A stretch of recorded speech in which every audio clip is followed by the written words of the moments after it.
Gentlemen, welcome to the David Josefovich Recital Hall here at the Royal Academy of Music. My name is Christopher Smith, and I am the publisher at Kahn & Avril, publishers of tonight's book. And we're here tonight to celebrate the life of an outstanding musician, Valentin, did I say that right? Valentin Berlinsky, and his life, indeed virtually his whole life, with the Borodin Quartet. A bit more about him shortly.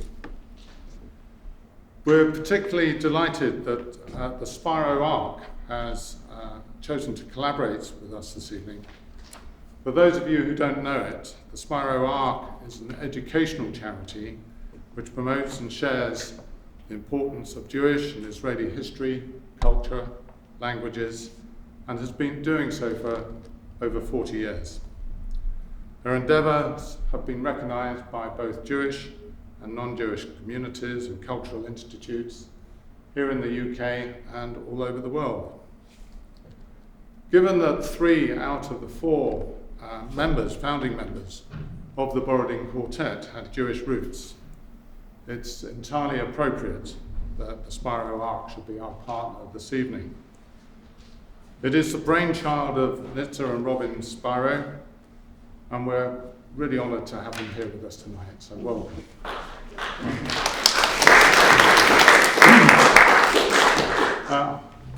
I introduced myself to you earlier as a publisher, and these are words I never thought I'd use. My background is printing, and in particular, but not exclusively, the printing of music. I'm sure much of the music played here is printed by us. For many years, we printed the books for Kahn & Avril, and I got to know its owner, Maurice Kahn, very well. He was born to a Jewish family in Lithuania and moved to South Africa when he was very young. And although trained as a civil engineer, his love for music was such that when he arrived here in the UK, he set up his own book publishing business, Kahn & Avril, specialising largely in books on classical music. Sadly, in his later years, Maurice became very frail, and while his passion for his publishing company never wavered, the energy he had to deliver that was sadly failing. It was at that time he approached me and suggested I might like to take over Kahn & Avril, something I've been honoured to do. But I can remember saying to him, Maurice, I am a printer, I know nothing about publishing. To which he replied, don't worry Chris, it's dead easy, you'll pick it up as you go along, while at the same time handing me over 2 Tesco carrier bags full of contracts, authors' agreements, royalty statements, all jumbled up with some old shopping lists, tube tickets, and even an old digestive biscuit. So the 6th anniversary of Maurice's death was only a couple of weeks ago, and I'm certain he would have been delighted to see this evening take place, and even more delighted with our association with the Spiro Arc this evening. My first job at Kahn & Avril was to put all the backlist back into print. These were books that had not been available for some while, and they included the hugely important Yehudi Menuhin Music Guide series, as well as books on the subject of Bartók, Alkan, Chopin, Ravel, and many others. We have a few next door. So tonight it's a really nice opportunity for me to celebrate with you the rejuvenation of publishing at Kahn & Avril. But having completed putting the backlist into print, my next job was to follow Maurice's wishes and start publishing some new titles. And this brings me back to Valentin Berlinsky. Berlinsky's daughter, the concert pianist Ludmila Berlinskaya, and her husband, also a concert pianist, Arthur Ansel, contacted me to say that their daughter, Maria Matalia, had researched Berlinsky's life, found his diaries, which she translated from Russian to French, and found out so much more about his life making music in the Soviet Union. I'm really delighted that Maria has travelled from Paris, especially to be here this evening. Welcome, Masha, to talk about her grandfather's life and her book. And I'd now like to introduce our panelists this evening, Leslie East and Sydney Buckland, both of whom were very closely involved in this publication, who would like to discuss the book with her. Leslie. Thanks, Chris.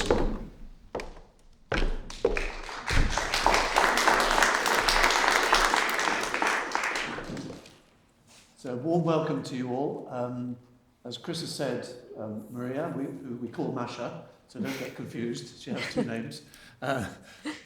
Masha has travelled to Paris especially for this event, and we're delighted that you've come over. Thank you very much. I'm very happy. I think what we'll start by asking you is how you came to, I was going to use the verb write, but in a sense, you haven't written it, you've compiled it, and you've edited it, you've pulled it together.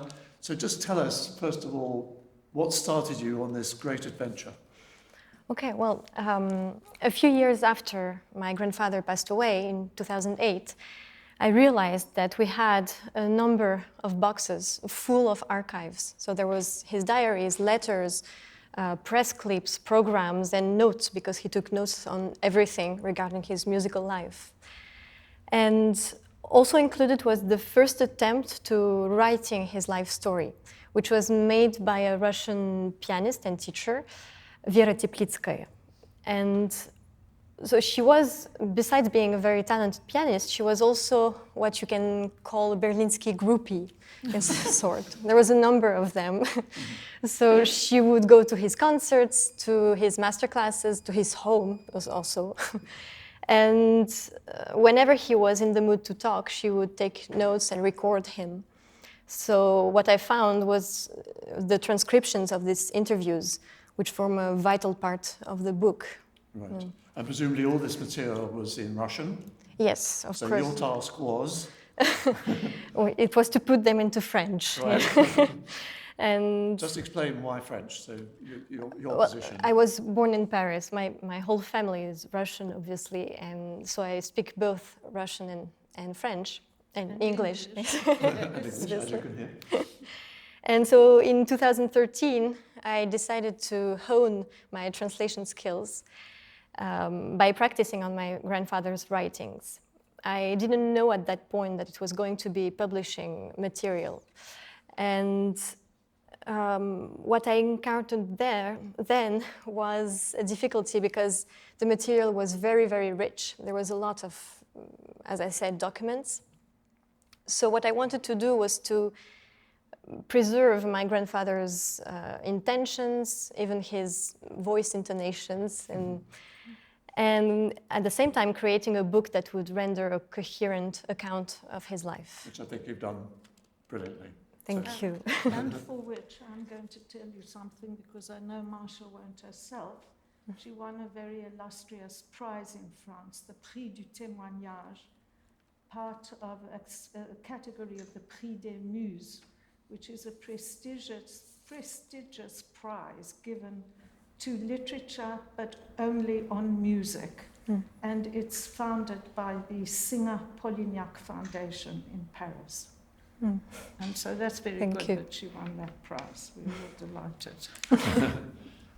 Chris has just told us about how the book came to Carmen Averill, and how it then became an English edition, absolutely brilliantly translated from Masha's French into English by Angela Dixon, whose attention to detail was absolutely amazing, well beyond the usual translator's remit, and produced a fantastic text that Sydney then took over to edit. So a huge thank you to Angela. Yes.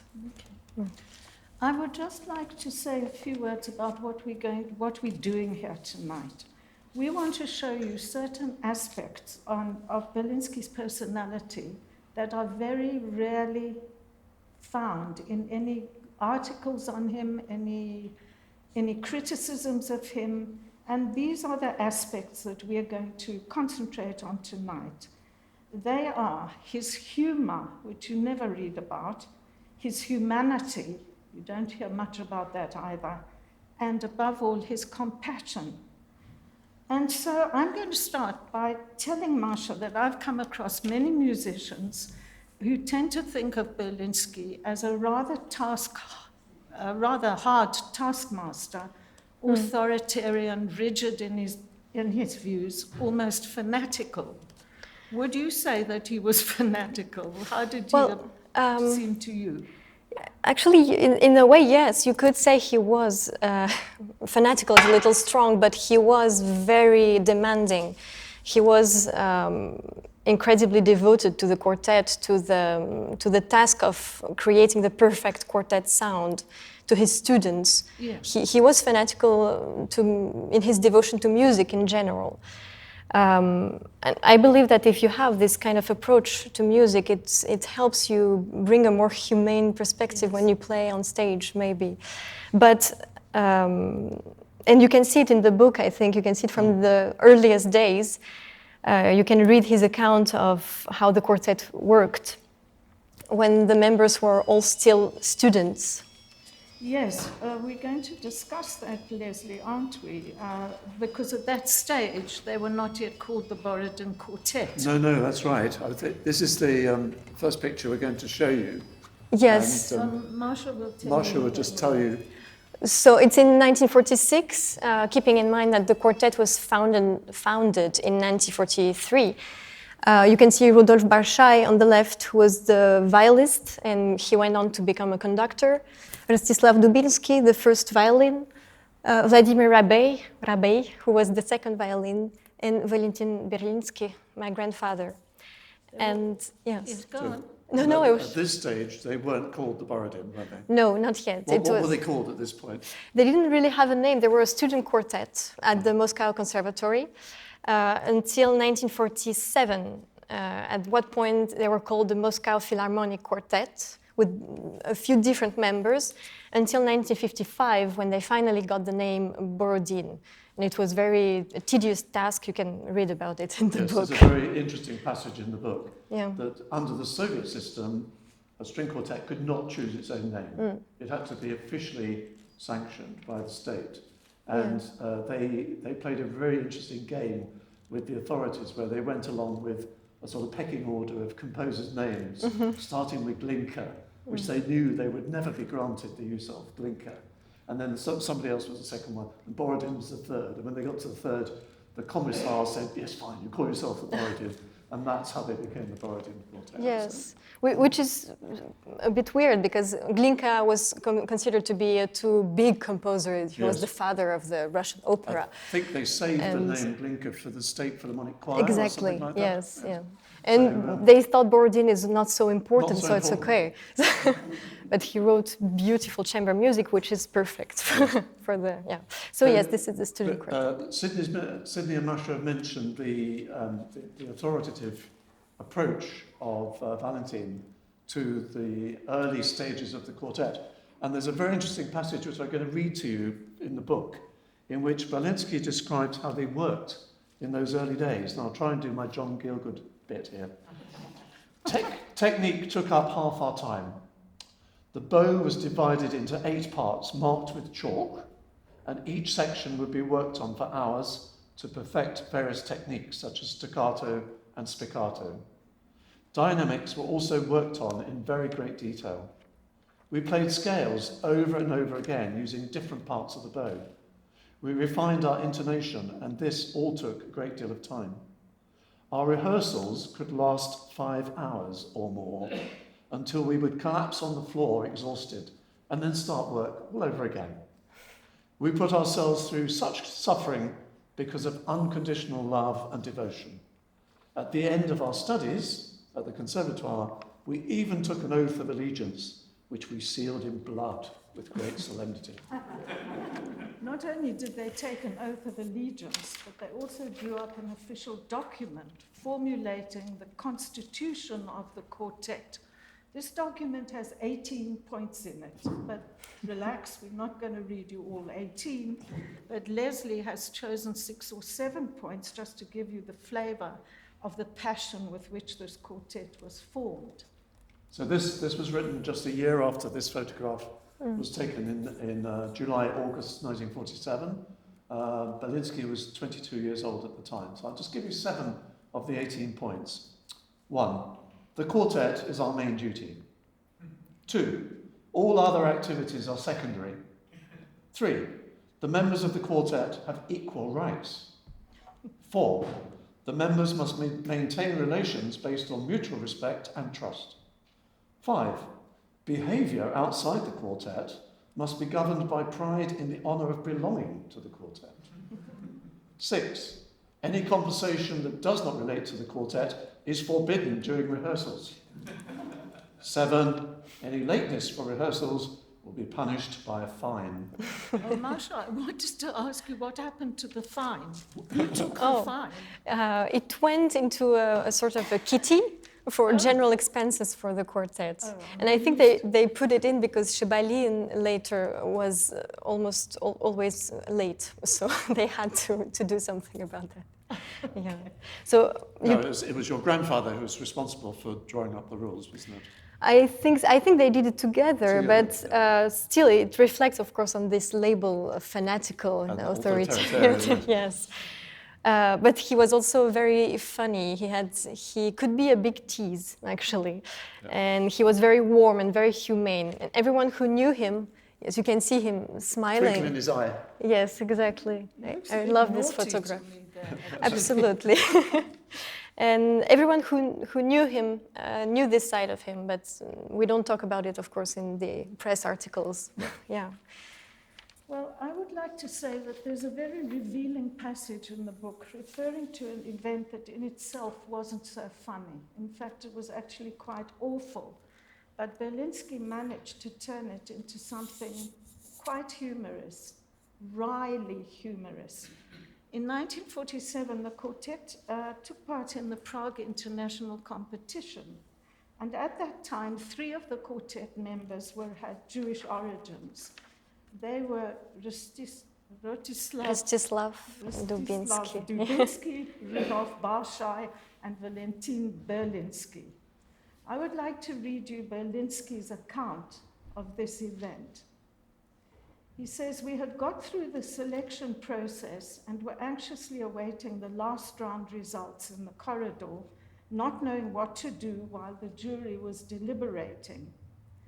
David Oistrakh, who was a member of the jury, came out of their room and approached us. 'Don't worry, my friends. You didn't get through, but you played better than the others.' Later, Oistrakh told us that the reason for this incident was obvious. We all had the wrong surnames, Dubinsky, Barschai, Berlinsky. We joked about this and we said that we should have adopted our patronyms instead, Rostislav Davidov, Rudolf Borisov, Valentin Alexandrov, and perhaps we would have done better." I think that's typical, certainly from what I've read in your book, of that rather sardonic humor that Berlinsky also had. Yes, absolutely. I don't recall him ever telling a story and dramatizing it. He was on the light side of things. But there is another story in the book that goes into this character, his humane character, and about the wrong surnames as well. You have to know that his father was Jewish, his mother was Orthodox, and no one wanted to marry them. So it had to be a priest who was a member of the family. And my grandfather actually grew up celebrating all the religious festivities when coincidentally it was happening at the same time, the Jewish festivity and the Orthodox festivity. So he grew up celebrating both. So in one room, there was a table dressed for the Jewish festivity, and the other room for the Orthodox one. And I think that's why he was always he didn't like nationalism, any kind of radicalism also, yes. And of course he had he was also very humane in his relationships with his friends and other musicians. For example, we said David Oistrakh, the violinist, the cellist Rostropovich, of course, and his deep admiration for Sviatoslav Richter. There is a whole chapter in the book about Richter and the importance of family. And he also wrote extensively on the importance of his relationship to Shostakovich. There is one quote on Shostakovich that I want to tell you. He says in the beginning of the chapter, "In our solar system, Shostakovich was the sun around which revolves various planets, intellectuals, composers, interpreters."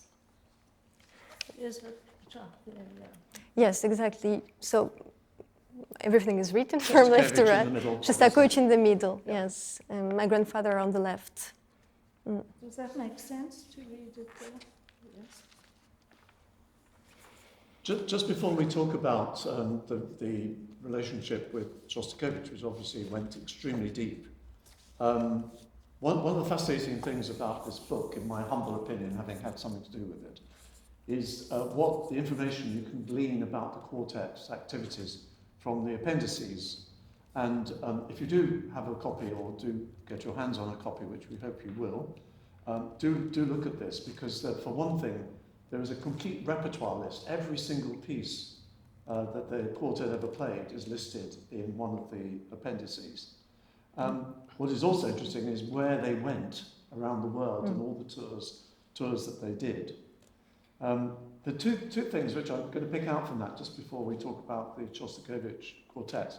One is, and it's quite a surprise in a way, but then when you understand why, it's not such a surprise. And that is, in that list, there are only 3 quartets by Haydn that they played. Only 3, which one might regard as extraordinary.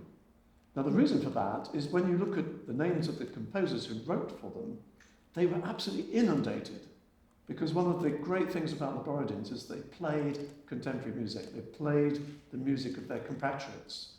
So if someone came to them and said, "I've got a quartet," they say, "Okay, give it to us, we'll play it," basically. So they didn't have time for Haydn in the way that other quartets would put Haydn at the centre of their repertoire. Instead, they had Shostakovich at the centre of their repertoire. So eventually, once Shostakovich had written all 15 of his quartets, they made a point of taking the complete cycle to all around Russia, but also to many different foreign countries. And they came to the UK on 4 occasions, I think, to do the Shostakovich cycles, sometimes interlinked with the Beethoven cycle. So there was a famous occasion in the Wigmore Hall in 2001 where they intermingled Shostakovich quartets with the Beethoven quartets. And the last tour they did the complete Shostakovich cycle of 15 quartets, guess where? In Norwich. Why Norwich? I don't know, but they did it in Norwich. And there's a very significant passage in the book, because what happened when they became well known is that the music clubs in the UK, the music societies, then began to engage the Borodins as part of their tour. So Shostakovich wrote 15 quartets. The Borodins discovered these works one by one. As they learned them, they would go to the composer, they would play them to the composer, make sure they were doing things the right way. There's one very special anecdote in the book about where they suggested it might be done differently. And Shostakovich said, "No, that's very nice, but no, I want it the original way." And they became very well known for their Shostakovich cycles. There are possibly people in this audience even who may have been privileged to hear the cycles of Shostakovich quartets played by the Borodin. There is a diary mention that might ring a bell with some of you and might interest you, and that is in 1969, I can remember 1969, the Borodins were touring all over the UK, and on the 19th of a particular month, Berlinsky wrote this in his diary: "We drove for an hour to Mill Hill. We've played there twice before. A 500-seat hall and about 80 chairs on stage. It is the best audience in Britain." And of course, Mill Hill Music Club is still going after 70 years, whatever. Fantastic tradition, inviting the best artists from all over the world and the Borodins became part of that cycle of concerts. You know, Marsha, I want to talk to you about this man, the second man there, Dmitri Shebalin. He was the violist, the very great violist. And he was the second longest member of the quartet after Berlinsky. I want to ask you about him. In your book, you have a beautiful quote by Yuri Bashmet, who is the other great violist, who describes Shebalin's sound like the song of a bird that is injured but still alive. I'm sorry, but every time I read this, I start crying, and so does Masha. Forgive us. Shebalin played the Borodin Quartet for a very long time, didn't he, Masha? How many years? 43 years, from 1953 until 1996. And yes, he was the second longest member and an incredible musician. He was from an aristocratic family, actually, but he behaved very modestly, and he was very talented at everything he tried. So even playing, we say ping pong in French. I don't know. Yes. Table tennis. Table tennis, right? Thank you. So yes, he was also a very humane and warm person, like my grandfather. Yeah. And just tell me, he had to retire eventually through ill health. Yeah, he took ill. I don't know if any of us know what that illness actually was, but I know that he developed. There was great pain every now and then, and also it became so bad on stage at times, and his hands shook. And so what he would do is he always sat next to Berlinsky in the quartet. And he would just say under his breath, Valya, play. And Berlinsky would take over his part and play it on the cello, and no one in the audience ever noticed this. Actually, it happened once, yes. It was when they understood that he couldn't continue playing. Yes. Could we have yes, there he is again walking next to Berlinsky in conversation. As you can see, there's a kind of bond between them. Then there's Alexandrov and then Dubinsky. Okay. Yes.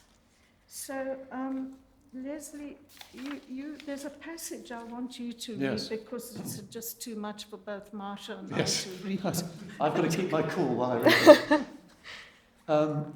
This is a passage on the same subject which reflects so perfectly Berlinsky's humanity and the interaction between the members of the quartet.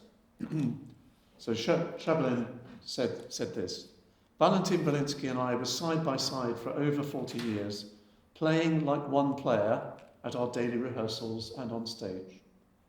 He literally knew what I was going to do in the next 5 seconds, and I could do the same. Our lives together were not without troubles, but in moments of crisis, Berlinsky was always a man of principle. For a time, I was forbidden from going abroad, and that is a time I do not like to remember. We had concerts planned, and my colleagues could have found a viola player to replace me, but they refused all offers of concerts abroad for a whole year, as they did not want to tour without me. Berlinsky, who was a member of the Communist Party, went around all the official offices, waving his party card and vouching for Shebalin, and he finally persuaded the Deputy Minister of Culture to support us, and they were allowed to tour. Yes, it's deeply moving. The parts in the book, which we haven't even dared read here, are about his illness at the end, and where at some point the quartet had to actually leave him. They were on tour in Amsterdam, I think. Yes. And they had to actually leave him behind. It's just unbearable, but it's marvelous to read, not to speak to an audience about it. You want to give us a picture of another side of your grandfather? Yes, another picture of his soft side, we can say. There is a passage from my mother's interview, Lyudmila Berlinskaya, which I would like to read to you. You can see, yes, it's a photograph taken by Sviatoslav Richter of my grandfather and my mother. You can see they look alike a bit. And she And looks like you, or you look like her. probably there's something. So this is what she says about her father. My father loved life. He loved women, and women loved him. Above all, he was a romantic. He was never cynical. He had what many people call the Russian soul. In other words, he was a joyful pessimist or a mournful optimist. He was part of the Russian intelligentsia. This is a type, a caste, even a race. My father is a classic example of this race, which, in the Russian way of understanding things, is entirely independent of nationality or ethnicity. Yes, there's another wonderful picture in the book of your whole family gathered around Rostropovich after a concert in the Grand Hall of the Moscow Conservatoire in 2003. Yes, you can see my mother on the left, myself, Rostropovich, my grandfather, my brother, who's also a cellist, and even my grandmother a little bit in the background. It was actually a special year, 2003, because we celebrated a double jubilee. It was the 60 years of the quartet and 80 years of my grandfather. So we toured and we played in Moscow, in Paris, in London, in Wingrove Hall. And at this concert in Moscow, Rostropovich came to the concert, so we took this picture afterwards. They were friends from the beginning. Actually, Rostropovich was the very first cellist for 2 weeks in the quartet when they were 19 years old. And he understood that he was meant to play solo, so he proposed to my grandfather to take over. And they remained friends their whole life. And the rest is history, yes. Yes, exactly. Yeah. One of the questions that is inevitably asked of any artist that followed their dreams in the Soviet system is, why did you not leave? Why did you not go into freedom at that point? Many Russian musicians did do that. So, but Valentin never chose that path at all. No, he didn't. Why do you think that is? I mean, Dubinsky, for example, emigrated to the States. Yes, and they actually got into an argument over this. Because Dubinsky tried to convince my grandfather to live with him, and but my grandfather didn't. And it's true that the quartet had a privileged position. We have to say that, because they were the first or the second ensemble that was allowed to leave USSR. And it was very difficult to tour abroad in these days. But I think it's best if I leave the final word to my grandfather himself, and he will explain to you why he didn't leave Russia. You have the passage, I think. I have the text, yes. So I'm Masha's grandfather now. He said to the question, why did you not leave Russia? I found it impossible to do so. I'm not a dyed-in-the-wool patriot. I simply cannot imagine a different life. I was born here, I will die here, and that's it. I do not criticize those who must leave. Living here, or rather, in big capital letters, surviving here, is a complicated matter. But the Borodin Quartet came into being in Russia and will continue in Russia. This is how I see it. It's the only way, in my view. And I think that says it all. Now we're going to end by showing you a really fascinating film. It takes about 8 or 9 minutes. This is an excerpt from a film made in 1973 for Russian television of the Borodin Quartet playing the third movement, the Nocturne, from Borodin's second quartet. Some of you may know that it was lifted into a famous musical called Kismet, and that particular tune. It's an old film, it's not particularly well filmed, it's also quite dark, the sound is not the best, but we wanted to give you an idea of the interaction between the players, usually only by a flicker of the eyes. Keep your eyes on their eyes, and with all the intention and concentration directed towards the central core of the quartet and the way they play. The interaction is very intense, but it's never, ever emotive. It's very, very professional and absolutely fascinating.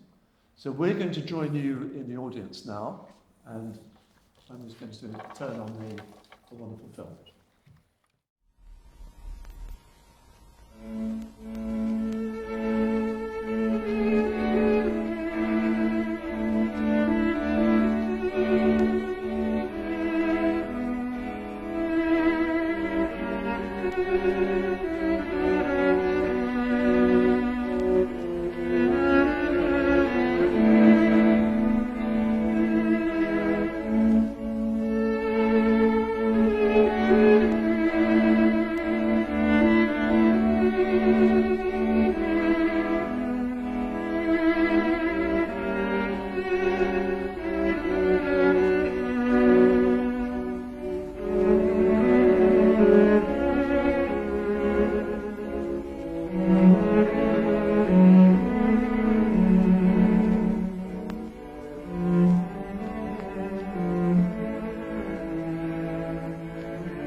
What wonderful playing, and so atmospheric in black and white.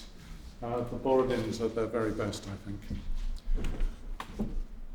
There is no doubt in my mind that the legacy of Valentin Berlinsky lives on through the Berlinsky family. Ludmilla, his daughter, a concert pianist. Dmitri, his grandson, a concert cellist. And not least Masha herself, a most talented and remarkable lady who has ensured that his memory has been recorded in this book for all time. So may I thank her on your behalf for speaking so candidly about her grandfather, and to Leslie and Sydney for asking such searching questions. So thank you.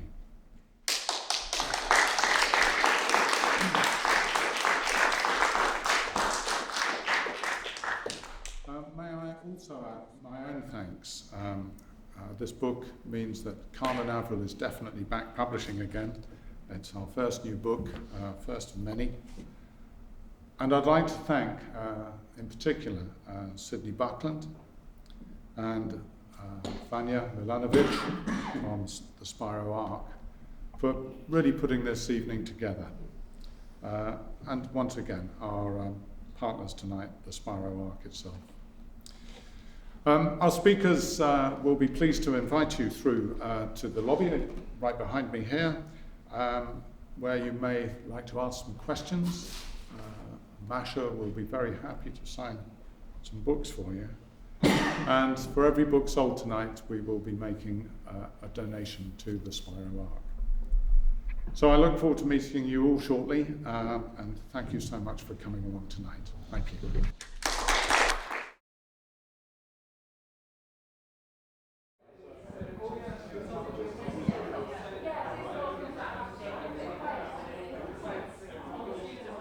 Well, I'm Christian Lloyd. I'm the managing editor of the Strad magazine, and we published one of the first reviews of Valentin Berlinsky, A Quartet for Life. And we were very pleased to see the author in person now, and what a fascinating evening it's been. She really had a fascinating insight into the work of her grandfather and the rest of the Borodin Quartet. I was particularly interested to hear the work of Dmitri Shebelin, the violist, and of course Rostislav Dubinsky, the first violinist. And I know that Valentin Berlinsky, from the book, was a brilliant collector of anecdotes, especially about Shostakovich and Sviatoslav Richter, and that really came out in what she had to say to us today. I think that was a really interesting event. I'm familiar with the book, but it was really nice to hear Masha, the granddaughter, talk about the more personal details about Berlinsky. And the film at the end was really moving as well, really beautiful. Yeah, thoroughly enjoyed it. Beautiful historical perspective. It was very informative. I loved Marsha's contributions from the heart about her grandfather, and that's about it, really. A wonderful and memorable occasion, and very much enjoyed learning about this fabulous musician. Thank you. Yeah, this is fantastic. I picked up the book. I'm very excited. I think what makes it extra special for me is it's written by his granddaughter. So she would have had all those memories and experiences that she had being his granddaughter. I'm sure that would have made a difference to the material that she chooses and how she lays it out in the book. Yeah, so I can't wait to read it myself.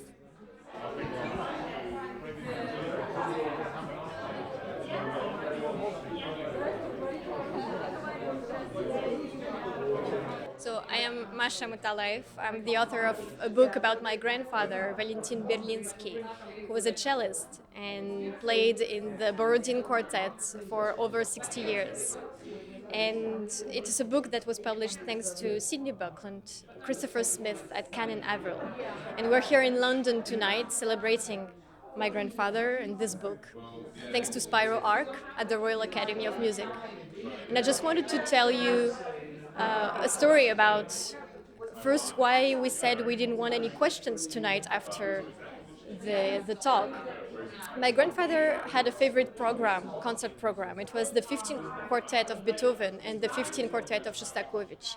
And he sometimes asked the audience not to clap at the end so that everyone just left the hall and kept that impression of the quartet. If you know the music, you know why. And I can tell you also why I came to write this book. I was 19 years old. I was working at a bookshop specializing in manuscripts and of the 19th and 20th century. So I loved preserving documents. And I started nosing around my mother's house, and I found these boxes full of documents that were in a terrible state. So as I was a little maniac about this kind of things, I started sorting out. The first thing I found was letters from Rostropovich to my grandfather. And then I found the documents that the quartet used when they were all very young. So it was all the fines. When they were late to a rehearsal, they had a fine to pay. And it was very funny because they wrote it all down, and it was written in red. It was actually a parody of the communist documents at that time. So they read, it was paid, approved by Valentin, Berlinsky, or other members. So that was my first discovery of my grandfather's documents. What happened next? What happened After next? you discovered the documents? After I discovered them, I started sorting them out and I started translating it just to practice my translation skills. That's it. And I didn't have any idea that it was interesting enough to be published. So my stepfather, who's French, read it in French, what I wrote. And he was amazed. He said, "It's incredible, we have to publish it." I thought, it's a good idea, actually. So he's actually also responsible for this book, for harassing all the publishers. And that's why we're here now. You were talking about the music previously. Yes, Can you tell 15th us Quartet. specifically what is it about the music that was attractive? Well, What was so special about Borodin Quartet about the quartet itself. and the way they played music? Um, I mean, Russia had lots of talented quartets. Of course, but you had the Beethoven Quartet, for example, that was the first one to play Shostakovich quartets. But the Borodin Quartet still exists, by the way. They have none of the members that I knew, of course, but they are in the Guinness Book because it's the longest quartet. And also, I think they're very special because they rehearsed so much, a little bit like Mravinsky, the conductor, who rehearsed he had 40 rehearsals with his orchestra before giving a concert. And if you see the concert, his face has no expression, but you know that a lot of things happened during the rehearsals. So the Borodin Quartet was the same, and most of all, every time there was a change of a member, it was like a surgery because they had to replace a limb, basically. And they had to go over all the process of learning the program, the repertoire again. So they stopped playing concerts. Every time there was a new member, they stopped playing concerts for a few months just so they have time to build up the repertoire again. And then they would go out.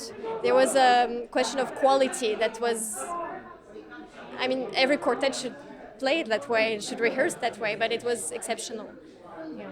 Can you tell us how the quartet began? I mean, were they sponsored by the Russian state? No. So the first time the quartet was formed, Rostropovich was actually supposed to be the cellist. It was just a student quartet in 1945. And they all had to do some chamber music. So Rostropovich played for 2 weeks, and he was a very close friend with my grandfather. They had the same blue eyes and the same teasing manners. So he said to my grandfather that, I just want to play solo, but you will be perfect for that. You want to play with other people. He brought him in, and that was it. My grandfather found his calling in a way, and he became the leader of the quartet, which is very unusual for a quartet. Usually the leader is the first violin, but in this case it was Valentin Berlinsky. So they were a student quartet.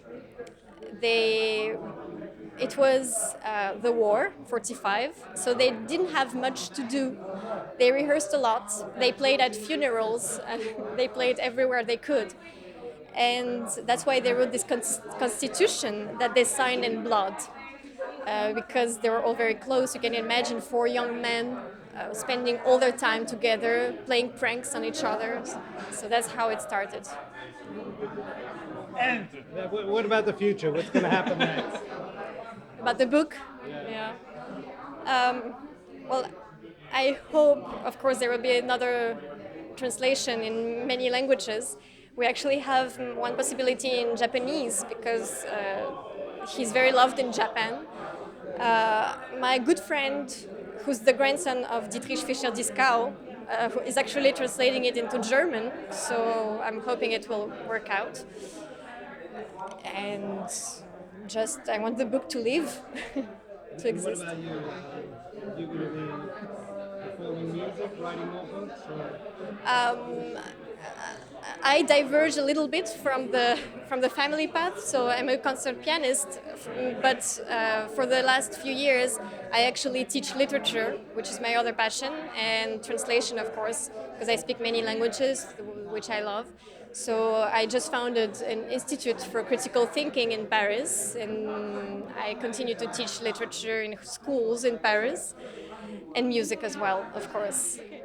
And next year, my mother's festival, which happens every year in the Vallée de la Loire in France, will be entirely dedicated to Valentin Berlinsky. And so, of course, the book will be there, and we'll also have partners like the Quartet Association in Paris. And everything will be about Valentin Berlinsky, not just the quartet, about the programs he loved and the people around him. So you have to come. Okay, the evening was fantastic. It was really wonderful. Lots of fascinating memories. And it was really good to hear, the Berlinsky novel, how it unfolded, and really good to hear the speakers. And I very much enjoyed talking to Spiral afterwards, who have a lot to say and working on a lot of great projects. What do you think of these Spyro events? Sorry? What do you think of the Spyro events? I think Spiral events are wonderful. I think they're very well organised and meticulously thought out. I think that the charity themselves have a lot to say and a lot of great projects. I'm very interested in learning more. I'm more nervous than a concert. Yes, I play piano. I'm a pianist. Yes. So that was really fantastic. Well, actually, I was quite nervous before I came here because I had very limited knowledge about the, historical background and lots of things. But I ended up enjoying so much, and then I found myself very devoted to the, talk they did. And you see, I got this book. And yeah, luckily I got autograph by Masha, which is very sweet. I'm really looking forward to reading this book. Tell us what you think of the Spyro events. Sorry? What do you think of the Spyro events? Spyro asked. That's very, educational, very artistic. This was actually my first time to attend that. But I'd love to come back, and I really enjoyed it.